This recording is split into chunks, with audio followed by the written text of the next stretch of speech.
রাস্তায় গাছের গুড়ি ফেলে অবরোধ, এলাকায় গিয়ে ক্ষোভের মুখে পুলিশ। ছবি দেখছেন আপনারা এক্সক্লুসিভলি।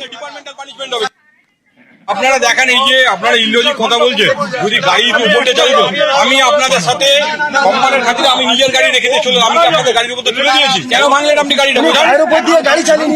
আপনি একটা ভিডিও এরকম দেখান, যদি হয় তাহলে ডিপার্টমেন্টাল পানিশমেন্ট হবে। কি করে বলতে পারেন আপনি? তাহলে আপনারা বলছেন পুলিশের কেউ অসুস্থ হলে ছাড়বেন না, পুলিশের কেউ অসুস্থ হলে ছাড়বেন না, এটা বলতে চাইছেন। আপনি এখন নিজেকে গার্ড করার জন্য, যেহেতু আপনারা একটা অন্যায় করেছেন গাড়ি ভেঙে, সেটাকে প্রোটেক্ট করার জন্য আপনারা যখন থেকে এখানে করছেন, মিডিয়া এখানে রয়েছে, মিডিয়ার সামনে এটা হয়েছে, মিডিয়া দেখাকে একটা এরকম ভিডিও সবাই মিলে করলে এটা অন্যায় নয়। এখানে একটা ব্যানার টানিয়েছেন একটা মহিলার জন্য, একটা মেয়ের জন্য, আর একটা এলসি অসুস্থ, শুধুমাত্র সে পুলিশে কাজ করে বলে করতে পারবে না। আপনারা ডিলিট করছেন, আপনারা তাহলে আপনি কি করছেন? আপনি কি করছেন?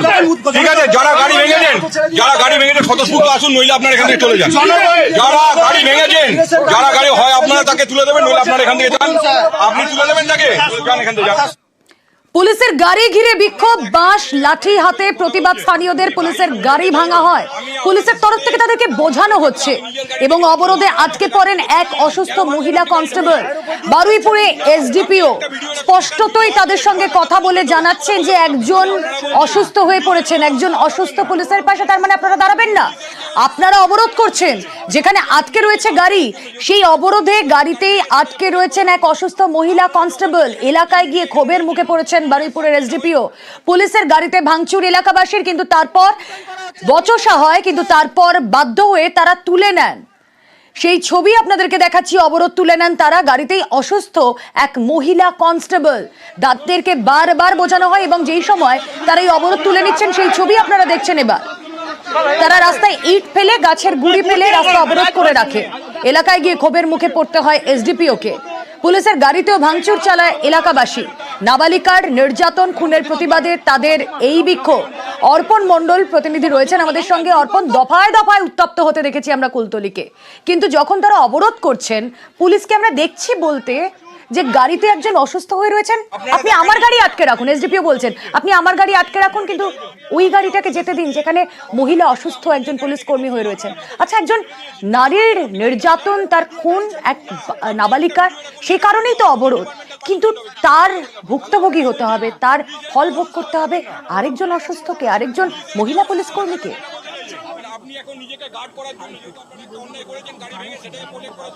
একদমই এই বিষয়টা নিয়েই অবরোধকারীদের সঙ্গে বচসায় জড়িয়ে পড়েন বারুইপুরের এসডিপিও অতীশ বিশ্বাস। যেখানে যে গড়ানকাঠি মোড়, সেখানে হঠাৎ করেই অবরোধে সামিল হন এলাকার মানুষজন। সকাল থেকে মৃতদেহ, ছাত্রীর মৃতদেহ নিয়ে যখন এলাকায় মিছিল করা হয়, বিক্ষোভ প্রদর্শন করা হয়, যখনই কৃপাখালী গ্রামে মৃতদেহ, ছাত্রীর মৃতদেহ প্রবেশ করে, তারপরেই তারা রাস্তায় গুড়ি ফেলে আবার অবরোধ শুরু করেন। সেখানে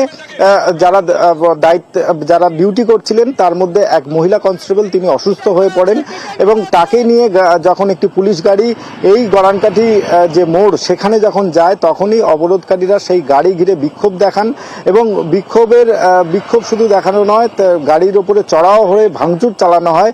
ওই সময় খবর পেয়ে সঙ্গে সঙ্গে ঘটনাস্থলে আসেন বারুইপুরের এসডিপিও অতীশ বিশ্বাস এবং অবরোধকারীদেরকে বোঝান যে আপনারা একজন নারীর বিচার চাইছেন, রাস্তা অবরোধ করছেন, আপনারা গাড়ি আটকে রাখুন, আমাদের গাড়ি আটকে রাখুন, কিন্তু যিনি অসুস্থ রয়েছেন তিনিও একজন মহিলা, তাকে হাসপাতালে পাঠাতে হবে, দয়া করে গাড়িটি ছেড়ে দিন। এই বলাতেও কিন্তু সেখানে দেখা গেল যে এসডিপিওকে ঘিরেই কিন্তু সেখানে বিক্ষোভ চললো, সেখানে গাড়ি ভাঙচুর চললো, এসডিপিওকে কার্যত সেখানে বাগবিতণ্ডায় জড়াতে হলো। অবশেষে বিক্ষোভকারীদেরকে ধরপাকড় করার পরেই কিন্তু তারা নিজেরাই সেই অবরোধ তুলে নেন। রাস্তার উপরে যে গুড়ি, কাঠের গুড়ি ফেলা হয়েছিল, সেই কাঠের গুড়ি তুলে নেন এবং রাস্তায় যে ছড়িয়ে ছিটিয়ে রাখা হয়েছিল ইট, সেই ইটের টুকরো তারা তুলে নেন এবং এই ঘটনায় পুলিশ গাড়ি ভাঙচুরের সময় বেশ কয়েকজনকে পুলিশ আটক করেছে এবং পুলিশ সূত্র থেকে যা আমরা জানতে পেরেছি, এই ঘটনায় দুজনকে গ্রেপ্তার করা হয়েছে এবং আগামী সময়ে যারা এলাকায় কোনো রকম যদি তারা বিচারের দাবিতে কোনো মিছিল করেন, সেখানে পুলিশের কোনো আপত্তি থাকবে না, কিন্তু কোনো অপ্রীতিকর ঘটনা পুলিশ বরদাস্ত করবে না। সরাসরি সাধারণ মানুষের উদ্দেশ্যে পুলিশের তেমনই বার্তা দিয়েছেন। এবং আজও পুলিশের গাড়িতে ভাঙচুর এলাকাবাসীর, এসডিপিও বারুইপুরের এসডিপিও অতীশ বিশ্বাস তিনি গিয়ে বোঝানোর চেষ্টা করেন। বারুইপুরের এসডিপিওর বক্তব্য একবার শুনে নেব। পিসফুল সিচুয়েশন মেনটেন করতে করতে আমাদের একজন এলসি অসুস্থ হয়ে যায়, তাকে আমরা হালদারপাড়া মোড় থেকে হসপিটালে শিফট করছিলাম। সেই গাড়িটিকে দাঁড় করিয়ে এলসি যখন বলেছে অসুস্থ পেশেন্ট আছে গাড়িতে, তাকে হ্যারাস করা হয়েছে, গাড়ি ভাঙচুর করা হয়েছে। অথচ তারা এখানে আজকে জাস্টিসের জন্য ডিমান্ড করছে, একজন লেডির জন্য। কারা ভেঙেছে সেটা তদন্ত করব, দোষী যারা আছে তারা অবশ্যই অ্যারেস্ট হবে, অ্যাজ পার ল অ্যাকশন হবে। অন্যদিকে ঘটনাস্থলে যান তৃণমূল সাংসদ প্রতিমা মণ্ডলও, তাকেও ক্ষোভের মুখে পড়তে হয়।